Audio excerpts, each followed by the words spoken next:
Começa agora mais um Chá das Quatro e hoje falando sobre um assunto importantíssimo: saúde mental feminina. Então não saia daí, já estamos no ar.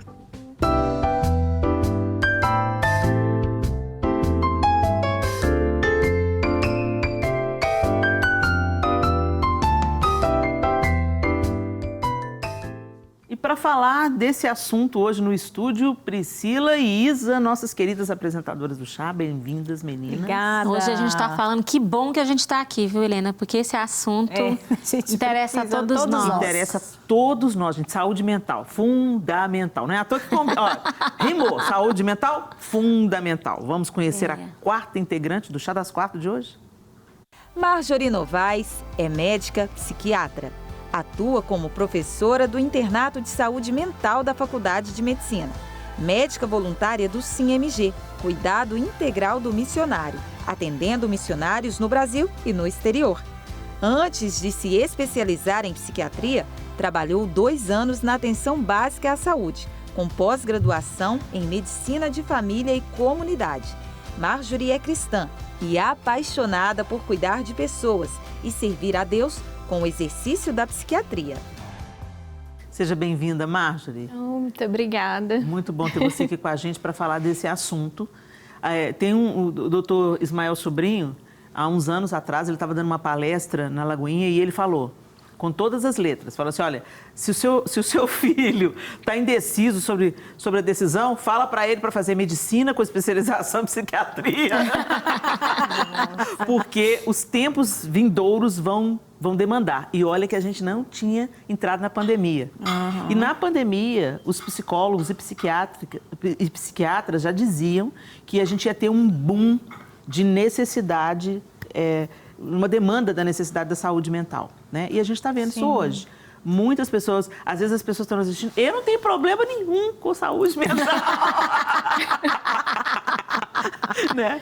Gente, de alguma forma, essa pandemia, de alguma forma, ela nos afetou. Sim. A todos nós. Todos nós estamos vivendo a reverberação de um tempo de reclusão, um tempo em que muitos de nós perdemos pessoas queridas, um tempo de mudança, né, de paradigmas, de pensamento, de modo de vida, de valores. Tudo sofreu um abalo e algumas coisas tiveram que se reorganizar e outras ainda estão se reorganizando. Como é que a gente pode saber, Marjorie, que a gente está com uma demanda a mais na nossa saúde mental? É inevitável a gente saber, puxa vida, depois da pandemia eu me sinto mais pressionada, eu me sinto mais entristecida, às vezes eu me pego triste sem ter um motivo, mas tem gente que está realmente na beirada de um surto, de um episódio. Como é que a gente pode identificar isso? Eu estou prestes a ter um episódio sério, porque as pessoas entram, por exemplo, no borderline, por exemplo, e fala assim, não, mas aconteceu de repente. Não aconteceu de repente. Os sinais vão sendo emitidos e a gente vai ignorando os sinais. Como é que a gente pode perceber que a nossa saúde mental pode estar ameaçada? Bom, primeiramente eu queria agradecer o convite. Para mim é um prazer estar aqui com vocês, falando de um tema que eu gosto muito, que é a saúde mental, né? E principalmente a saúde mental da mulher, né? Eu acredito que, né, o nosso corpo ele vai dando assim, vários sinais, né? Quando a gente começa a perceber que a gente está saindo da nossa normalidade, já é um sinal. O que seria isso? Quando eu começo, por exemplo, a ter dificuldade para pegar no sono, quando o meu sono já não é aquele sono que eu durmo a noite toda, e acordo descansado, parece que eu acordo e não dormi nada. Ou então eu começo a acordar no meio da noite, quando eu tenho alteração do apetite, quando eu começo a sentir, por exemplo, às vezes você está muito ansioso, muito tenso, começa a ter dores musculares com frequência. Uma pergunta, essa alteração de apetite é tanto para mais quanto para menos? Tanto para mais quanto para menos. Falta de apetite ou muito apetite? Isso. Tem pessoas, por exemplo, que ficam em períodos de maior ansiedade, elas não comem nada. acabam até perdendo peso. A gente quem dera. Né? Tem gente que perde a fome, eu como como se não houvesse amanhã. E já outras pessoas comem para mais, né? Como se fosse uma válvula de escape mesmo, né? Então, quanto mais ansioso ou quanto mais para baixo, quanto mais sobrecarregado, ele vai querer recompensar aquele cansaço, aquela sobrecarga na comida, né? Na comida, nas redes sociais e outras coisas que nos dão prazer, né? Então, a gente vê disfunção, por exemplo, na nossa família, quando a gente começa a perder a paciência dentro de casa, muitas vezes, né? O esposo com a esposa, ou então a mãe com os filhos, era aquela mãe que tinha paciência com as crianças e tudo começa a estourar. Ou um pai que era tranquilo começa a perder a calma.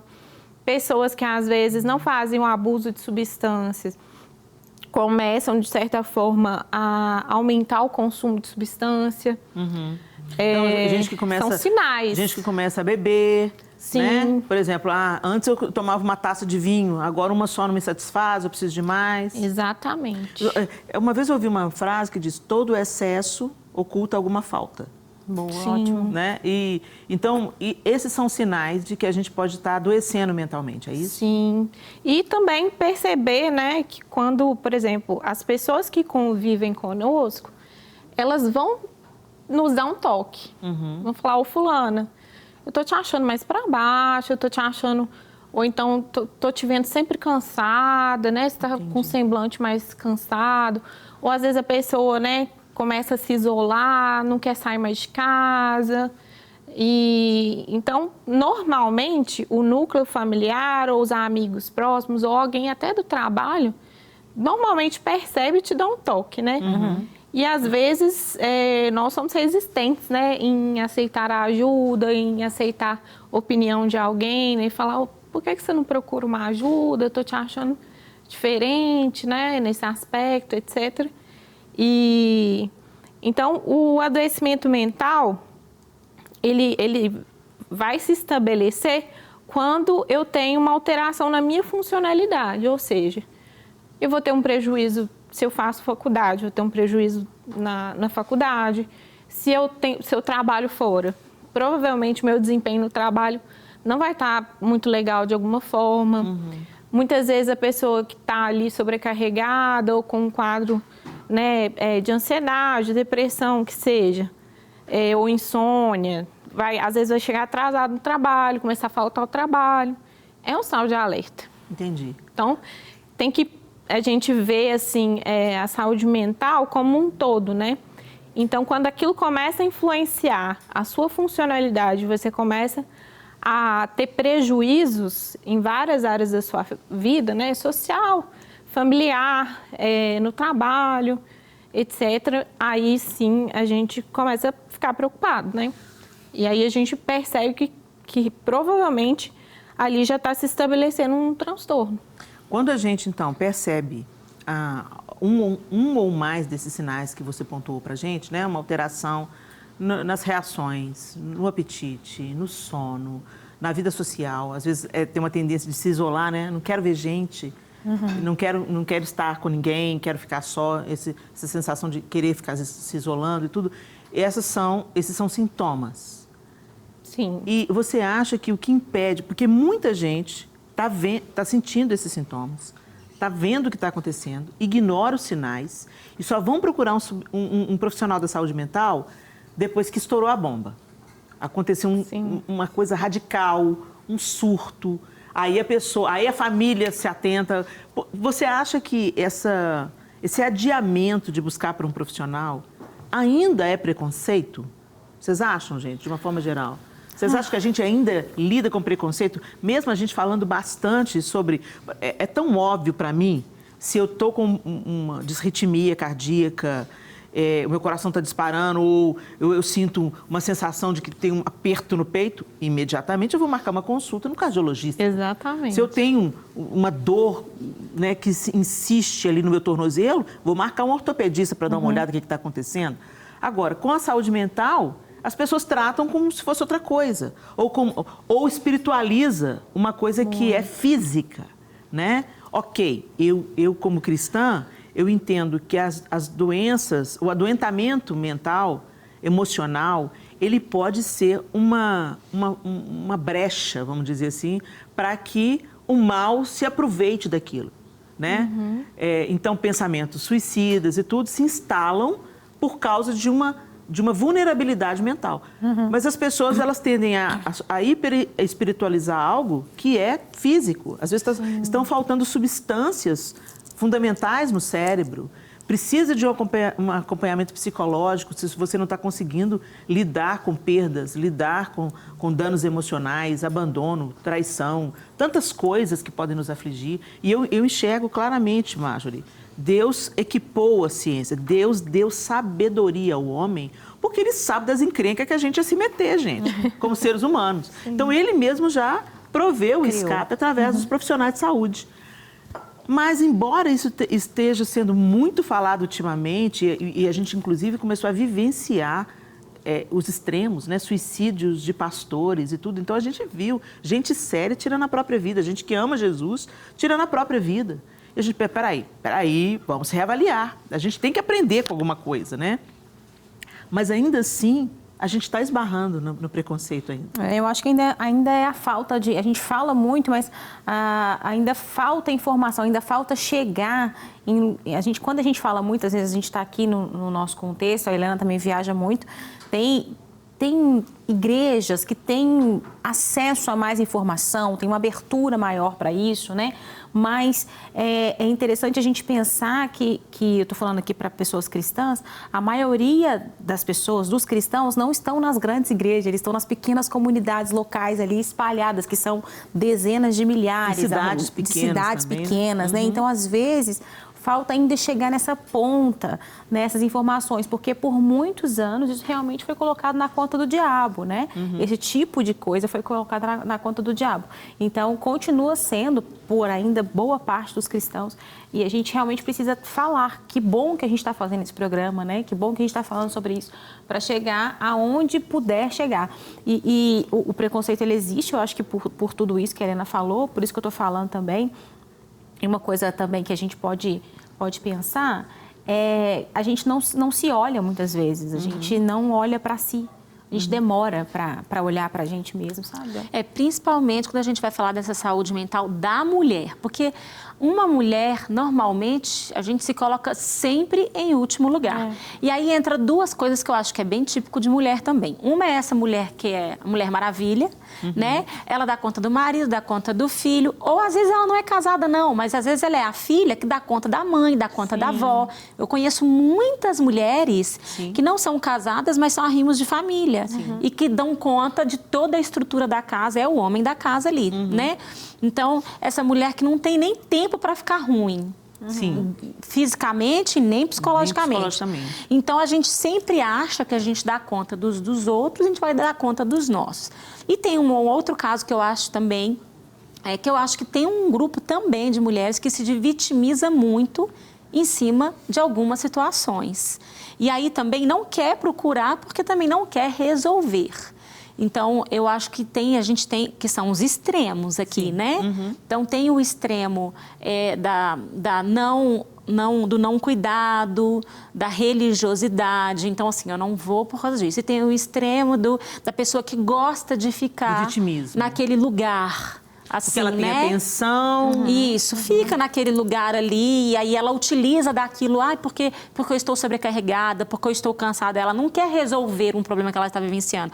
Ela quer ficar naquele lugar com aquele peso todo, porque assim ela tem a atenção, às vezes, né, de quem está perto, né? Então, eu acho que são os lugares bem, bem extremos que às vezes a gente tem também. E se a gente pensar também, até essa pessoa que tem toda essa questão de se colocar num lugar, talvez, de vítima, né? De estar sempre sobrecarregado, sempre reclamando. Essa pessoa provavelmente também tem um sofrimento, tem uma origem para isso também. Se a gente for investigar a fundo, provavelmente essa pessoa também teve ali talvez uma falta de atenção ali na infância, no desenvolvimento dela, não teve sentimentos dela validados. E ela cresceu talvez com uma imaturidade ali nas emoções E talvez a única forma que ela tenha de receber o afeto é por meio de mostrar mesmo que necessita dele, né? Tipo assim, de chamar atenção de alguma forma. Então, até a própria, vamos dizer assim, a própria valorização do adoecimento é uma forma de doença também. Entendi. Vamos colocar uma outra conversa nessa mulher? Vamos colocar uma outra mulher nessa conversa, gente? Vamos falar com a psicóloga Raine Haro. Ei, Raine. Olá! Tudo bem, querida? Tudo bem? Muito feliz de estar aqui com vocês. Muito grata por essa oportunidade. Nós também. Você está ouvindo nossa conversa, não está, Raine? Estou ouvindo. Bom, a gente está falando aqui dessa necessidade que a gente tem de entender os sinais que a gente está vivendo. Uma vez que a gente percebe que a gente está percebendo, uma vez que a gente percebe os sinais desse adoentamento emocional, mental, através disso que a Marjorie falou pra gente, né? A gente viu que tem alterações no sono, alterações no humor, alterações no apetite e tal. Qual que é a primeira decisão que a gente tem que tomar? Procurar um psicólogo ou um psiquiatra?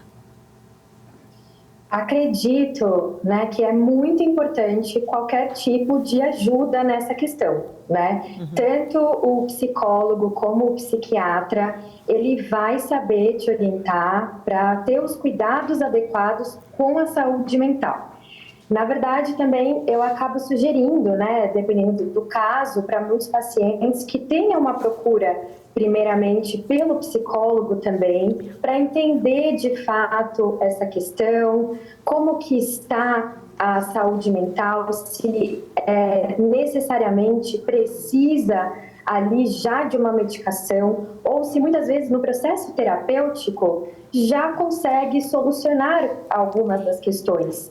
E às vezes não, às vezes realmente nas primeiras sessões da terapia, nós como psicólogos já percebemos que o paciente tem ali uma dificuldade, uma disfuncionalidade, então é importante sim, depois, né, ter esse encaminhamento para o psiquiatra, para que também haja um atendimento, né, um tratamento direcionado a isso.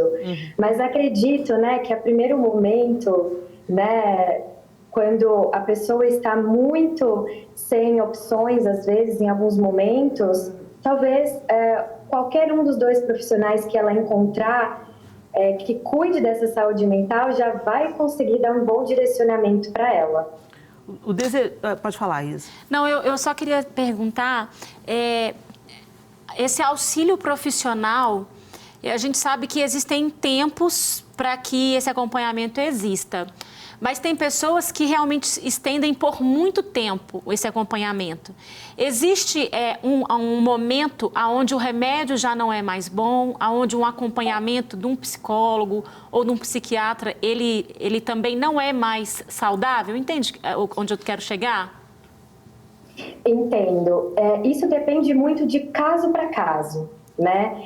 Por quê? Porque às vezes a gente observa que tem alguns pacientes que em algumas situações eles ancoram no psicólogo, né? Tomadas de decisões, dependência. Por quê? Porque as pessoas também projetam na relação do psicólogo questões delas pessoais e até transferenciais com outras pessoas que elas vivem no dia a dia. Então, isso tem que ser avaliado de cada caso. Claro, a terapia é muito importante, vai de cada abordagem, né? Tem algumas abordagens dentro da psicologia que você normalmente vai para solucionar ali uma questão, problema. Então, até o psicólogo, às vezes, ele vai traçar um caminho com você, com uma quantidade de sessão, e aí, de repente, ele vai sentindo ali que você já está mais confiante, mais seguro diante daquele problema, e aí ele vai pensando numa possível alta. Mas tem outras abordagens, né, como a que eu atuo, que no caso é a psicanálise, a gente já não enxerga o sintoma apenas como um problema. Então, a gente vai entender o que está por trás daquele sintoma, né, que são muitas questões, às vezes, envolvidas com a nossa infância, com a nossa história, com a nossa trajetória, e com isso requer um tempo de terapia um pouco maior, né? E aí a gente encontra também pacientes que eles encontram na terapia aquele momento que não é só para resolver problemas, que não é só para resolver ali algum transtorno psicológico, não. Eles encontram ali mesmo como um momento de autoconhecimento, um momento que eles se sentem à vontade de ter alguém para ouvir, alguém para poder acolher, né, sem julgamento. Então, isso vai muito de caso para caso, né? Mas quando a gente vê que, às vezes, a terapia pode estar trazendo ali uma âncora que pode estar prejudicando aquele paciente, é algo que precisa ser conversado dentro do processo terapêutico para ajudá-lo a entender isso. Perfeito. Raine, muito obrigada pela sua participação. Foi esclarecedor para a gente e a gente espera que você continue sendo uma ferramenta de Deus aí para ajudar muitas pessoas. Tá bom, querida? Amém. Muito obrigada. Eu que agradeço. Beijo para você. Tchau, tchau. Tchau, tchau. Tchau. O Marjorie, é importante, porque pela fala da Raine, a gente também percebe que, e pela minha própria vivência, eu já vi que o psicólogo, ele sempre trabalha em parceria. Quando ele vê a necessidade do uso de um medicamento, ele passa a trabalhar em parceria com o psiquiatra, Sim. que é quem tem a competência para indicar o medicamento, né? Vamos parar, gente, de demonizar o remédio também, ok? Para de demonizar o remédio, porque se o médico mandar você tomar remédio para desritmia, você vai tomar. Então, para de demonizar. Agora, é claro que tem o seu tempo de necessidade, tem o jeito certo de fazer o desmame, não para de qualquer jeito, não pode usar, em determinados casos, não convém usar durante longos períodos, né? Alguns remédios têm que sofrer adaptação, né? Às vezes um não está funcionando, então vamos testar outro. Não é assim que funciona? Sim, exatamente. Pois é, então, gente, você que está nos ouvindo, eu quero dar para vocês o meu testemunho pessoal. Houve um tempo na minha vida, eu sempre fui uma mulher que ora, desde que eu tive meu encontro com o Senhor, tive uma experiência de novo nascimento, de transformação e cura diante de Deus. Eu sempre tive uma vida de constância na presença de Deus, de estar envolvida num relacionamento com o Senhor. Então, eu sempre pautei a minha vida pela oração, pela leitura da palavra, pela frequência na igreja, pela comunhão com a igreja do Senhor, seja a minha própria igreja, seja a igreja do Senhor por onde eu vou ministrando. Mas houve um momento na minha vida em que eu estava orando, estava jejuando, estava lendo a Bíblia e eu adoeci. Então, assim, eu estava vivendo um baque emocional muito grande de um conflito familiar. Aquilo começou a me afetar desse jeito, eu comecei a perceber isso. O meu sono não era mais o mesmo, o meu apetite não era mais o mesmo. Eu tinha episódios de ira ou de choro. Eu estava bem, assim, de repente eu começava a cair num choro, uma tristeza profunda, né? E aí o meu marido pontuou. Por isso que você falou, é importante a família. Às vezes tem coisas que a gente quer negar, mas a família percebe. Meu marido falou, meu bem, você não está bem. Você não é assim, você é uma pessoa alegre, expansiva. Você tem os seus episódios de tristeza, mas daqui a pouco tudo vira. E não está sendo assim. Então nós fomos procurar um médico. Comecei a fazer terapia, eu faço até hoje, né? E teve um momento, gente, que teve que entrar o remédio, entendeu? Graças a Deus, porque entrou o remédio. Então, muitas vezes, fala assim, nossa, tá tomando remédio porque não ora, tá tomando remédio porque não jejua, tá tomando remédio porque não crê em Deus. Eu posso testemunhar que não, eu estava fazendo tudo isso. Eu estava vivendo um relacionamento com Deus. É diante dele que eu derramava as minhas dores. Mas graças a Deus que teve gente perto de mim para falar assim, Helena, vamos procurar uma ajuda médica? Graças a Deus, usei o remédio por cerca de 9 meses, melhorei, fiquei bem, foi desmamando aos poucos, diminuindo aos poucos. Estou livre do remédio há anos, não precisei de voltar a tomar o remédio, resolveu. Algumas pessoas não vão resolver. Eu conheci uma menina que é uma menina de Deus, mas ela tem uma depressão crônica, entendeu? O organismo dela não produz uma substância que ela precisa produzir, então ela tem que tomar essa substância, que não é propriamente um antidepressivo, entendeu? Mas, ou seja, ela precisa de um suporte medicamentoso. Aí ela teve um rompante de fé e largou os remédios. Quase que cortou os pulsos. Nossa. Entendeu? Ela entrou num desespero tão grande. Aí ela falou assim, mas que tolice. Deus colocou um médico na minha vida, cristão, sábio, que me orienta. Deus colocou a ciência a meu serviço, né? Eu oro para que Ele me cure, eu oro para que o Senhor me cure, porque Ele é capaz de me curar. Mas Ele pode me curar instantaneamente ou Ele pode me curar através da medicina. Sim. Então, gente, vamos parar de demonizar o que Deus nos deixou como ferramenta. Toda sabedoria que vem para o homem, para a ciência, não se enganem. Todo dom perfeito vem do Pai das luzes. É o que a Bíblia diz. Todo conhecimento humano, Deus é que dá capacidade aos médicos, né? E talvez a gente precise hoje dos remédios, não sei, porque nossa fé é rasa, não sei. O fato é que Deus proveu o nosso escape. Então, pare de demonizar. Para mim foi uma grande bênção, me tirou de um poço realmente de angústia, de dor. E até hoje eu faço terapia, acho que vou fazer ainda por um bom tempo, que é entre esse processo de autoconhecimento. Porque a gente está sendo ferido o tempo inteiro. O tempo inteiro você tem que lidar com a dor. A dor de ontem eu já venci, mas agora eu tenho que vencer a dor de hoje. Então, não vamos negar isso. A gente vai para um rápido intervalo enquanto eu deixo vocês pensando sobre isso e vamos colocar as coisas nos seus devidos lugares, tá bem? A gente já volta, não sai daí. Estamos de volta no nosso Chá das Quatro, hoje falando sobre saúde mental feminina. E a gente estava nos bastidores aqui, no intervalo, conversando entre a gente, e a Isa levantou uma bola muito necessária. Que tipo de profissionais procurar num momento como esse? Porque nós chegamos a um acordo que a depressão, por exemplo, é um problema mental e emocional que pode surgir. Né? Apenas um. Tem tantos outros transtornos que podem se impor sobre nós. Sim. Mas a depressão é algo muito recorrente nos nossos dias, né? Então, ok, a gente chegou a uma conclusão seguinte, que a depressão é uma doença onde... Gente, eu já falei isso aqui no primeiro bloco, vou repetir. O diabo é um inimigo baixo. Ele te golpeia onde você é frágil. Então, se você está vulnerável emocionalmente, mentalmente, é aí que ele vai te sugerir.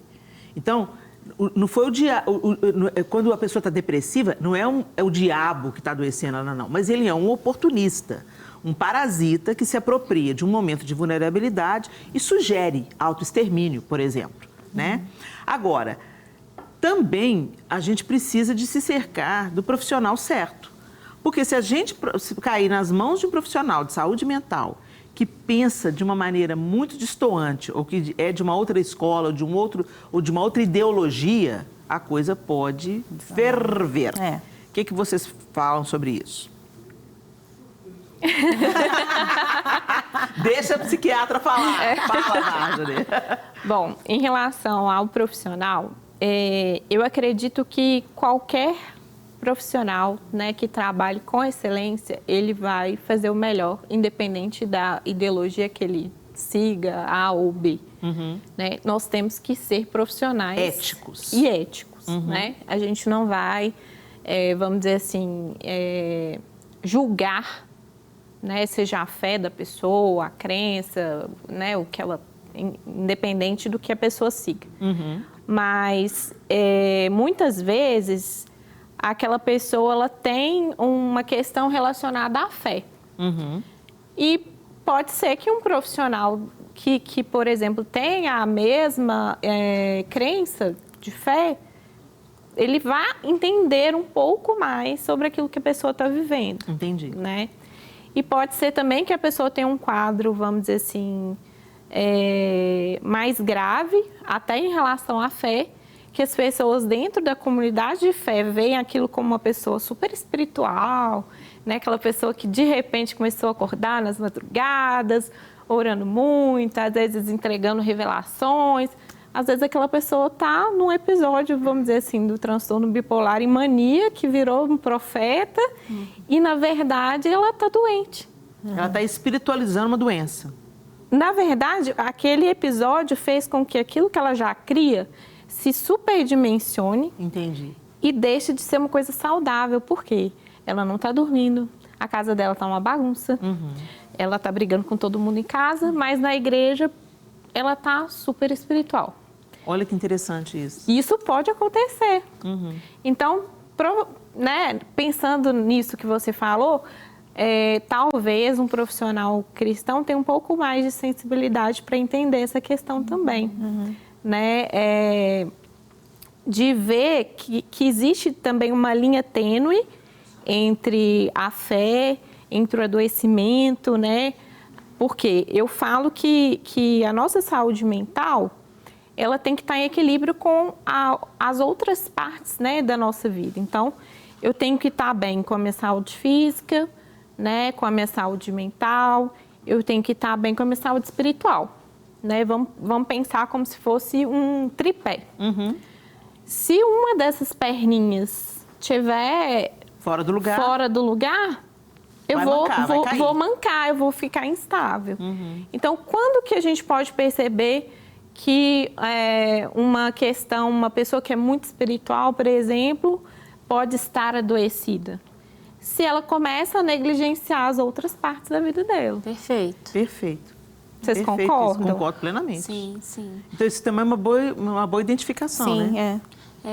E sobre, né, o assunto inicial, eu acho que é extremamente importante a gente pensar sobre isso mesmo, porque assim, qual que é a diferença às vezes, nem sempre, mas às vezes, de um médico, por exemplo, que vai olhar seu rim e de um médico que vai te orientar na condução dos seus pensamentos, né, de outras questões. Tem questões físicas também, mas às vezes, para quem está sendo tratado, é muito subjetivo. Sim. Se eu estou com uma dor no joelho, eu vou fazer um exame e vou ver alguma coisa ali. Então, para mim, às vezes, aquilo fica um pouco mais palpável para eu conseguir até lidar com os diagnósticos que eu for recebendo. O subjetivo, às vezes, fica um pouco difícil para a gente entender. Então, se eu confio muito naquele profissional e ele fala que talvez o que eu tenho é A, então eu vou achar que eu tenho A mesmo. A gente, se um profissional, eu imagino, né, que se um profissional ele é extremamente profissional, ele vai querer saber qual é a sua crença e vai te orientar dentro da sua crença. Contudo, a gente sabe que hoje, no tempo que a gente vive, tem tantas divergências de pensamento que eu, como pastora, por exemplo, já sentei em mesas para atendimentos que a minha análise espiritual não era que o casamento estava ruim por questões reais, mas por falta de comunicação e tudo. Mas um outro profissional, a análise você não estava feliz?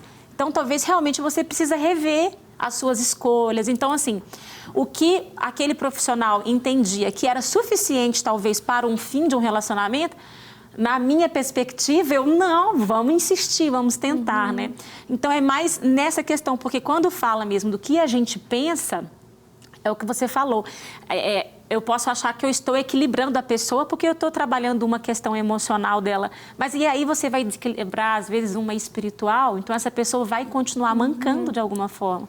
Então, a gente espera muito por profissionais que sejam extremamente éticos e profissionais em todas as formas possíveis, mas nem sempre a gente vai encontrar. Como a gente também não vê todos os tipos de pastores que deveriam ter, como também não tem outros profissionais. Maus profissionais a gente vai encontrar independente da sua ideologia ou fé ou crença, né? Eu acho que eu conheço, já tive inclusive recomendações de terapeutas não cristãos que atendiam cristãos e eram muito bem-sucedidos, muito éticos, respeitando totalmente a fé desses cristãos, né?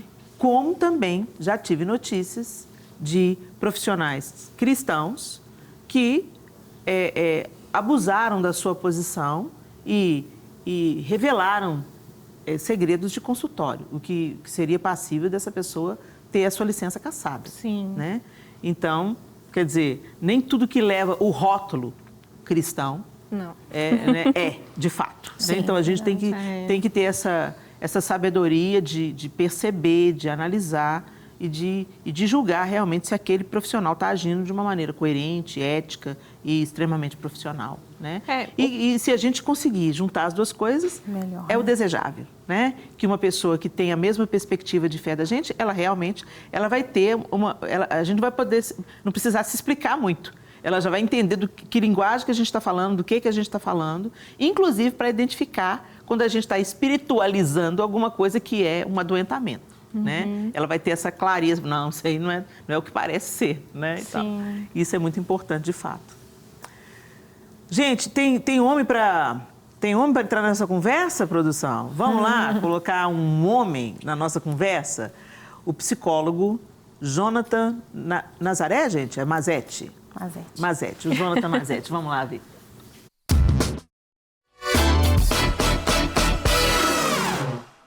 Olá! Como o nosso tema hoje é saúde mental, nós precisamos então compreender do que se trata. A saúde mental é um estado de bem-estar em que o indivíduo é capaz de usar suas habilidades de forma produtiva, lidar com os desafios normais da vida e também desfrutar de suas relações com os outros. É importante a gente cuidar da saúde mental, assim como nós cuidamos da saúde física. Quando nós estamos mentalmente saudáveis, somos capazes de pensar com clareza, tomar decisões acertadas, lidar com o estresse e nos relacionar com os outros de forma positiva e aproveitar a vida. Então, quais são os meios práticos para uma saúde mental equilibrada? Existem muitas coisas que nós podemos fazer para melhorar a nossa saúde mental. E aqui eu quero deixar algumas dicas. Primeiro, cuide do seu corpo, tenha uma alimentação saudável, exercícios físicos regulares, dormir o suficiente, são essenciais para uma boa saúde mental. Faça atividades que te dão prazer. Reserve um tempo para fazer coisas que você gosta, como ler, ouvir música, passar tempo com os amigos, familiares, praticar alguns hobbies ou até viajar. Aprenda a lidar com o estresse. O estresse é uma parte normal da vida, mas pode afetar nossa saúde mental se não soubermos como lidar com ele. Existem muitas técnicas que podem ajudar a lidar com o estresse, como exercício físico, a meditação e a terapia. Procure ajuda profissional se você precisar. Se você está enfrentando problemas de saúde mental, não tenha medo de procurar ajuda profissional. Um terapeuta pode ajudá-la a entender seus pensamentos e sentimentos e a desenvolver então um mecanismo de enfrentamento. Agora eu sei que tem algumas outras mulheres que têm mais dificuldades de mulheres casadas ou que têm filhos. E como psicólogo, eu sei da dificuldade de vocês, mulheres que são casadas, e das mulheres que têm filhos. O quanto é dificultoso, às vezes, conseguir ter esse equilíbrio na saúde mental. Não podendo eliminar nem o homem e nem o filho, então nós precisamos aprender a lidar de outras formas. Quais são as dicas? Eu quero aqui deixar para você que você precisa conversar, ter uma comunicação com o seu marido e com os seus filhos. É importante comunicar-se com o marido e os filhos sobre suas necessidades e suas expectativas. Tá? Isso pode te ajudar a evitar conflitos e estresse. Reserve um tempo para si mesmo. Crie uma rede de apoio. É importante reservar um tempo para si mesmo, para fazer coisas que você gosta. Isso pode ajudá-la a relaxar e se desestressar. Peça ajuda quando precisar. Não tenha medo de pedir ajuda ao marido, aos filhos, aos amigos ou a um profissional se você estiver se sentindo sobrecarregado. Então nós concluímos então que cuidar da saúde mental é importante para todas as mulheres. E se você está se sentindo estressada, ansiosa ou deprimida, procure ajuda profissional. Você não está sozinho.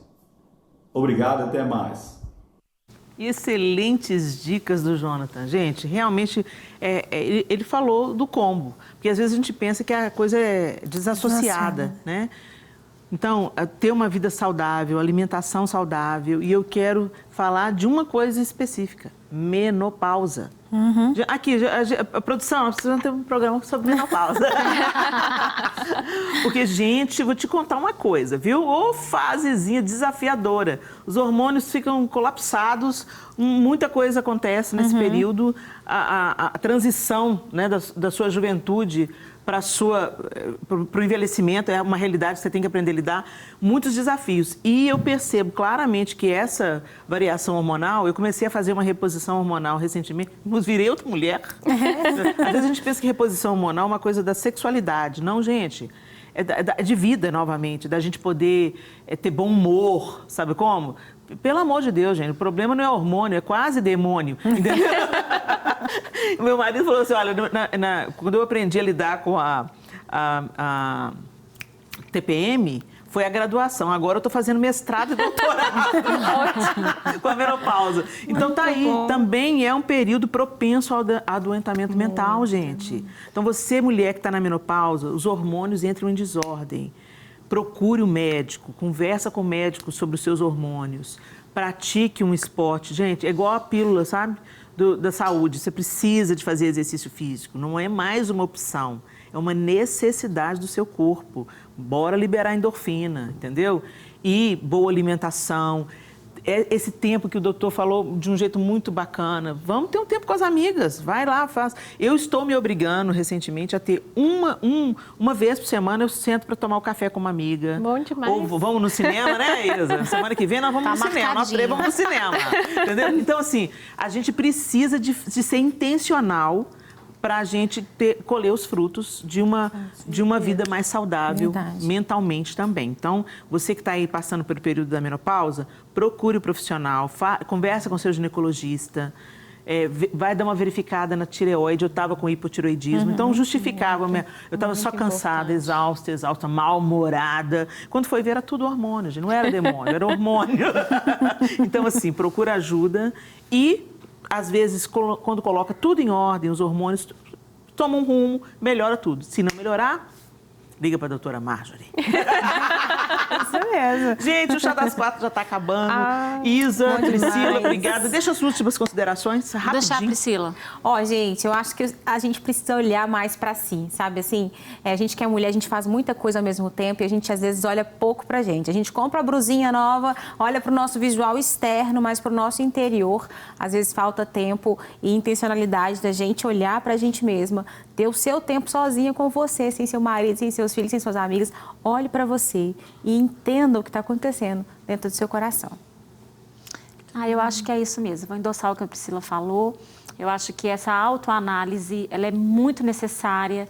E se você realmente acha que você não está conseguindo lidar com o momento que você está passando de vida, seja ele qual for, procure uma pessoa com que você tenha uma indicação, não vá em qualquer pessoa, alguém que você já conhece. Acho que é extremamente importante a gente realmente procurar pessoas que a gente vai se identificar mais, para que realmente seja algo que vai fazer sentido para você e que vai ser bênção para sua casa toda. Obrigada, meninas. Marjorie, querida, muito obrigada por compartilhar com a gente as suas vivências como médica. Que Deus continue usando a sua vida como instrumento poderoso. Obrigada. Obrigada pela oportunidade. Você de casa, pegue todas essas dicas e não sofra sozinha. Por favor, busque ajuda. Não demonize o que a ciência está aí disponibilizando para que você viva com qualidade de vida. Até o próximo Chá das 4, se Deus quiser. Até lá.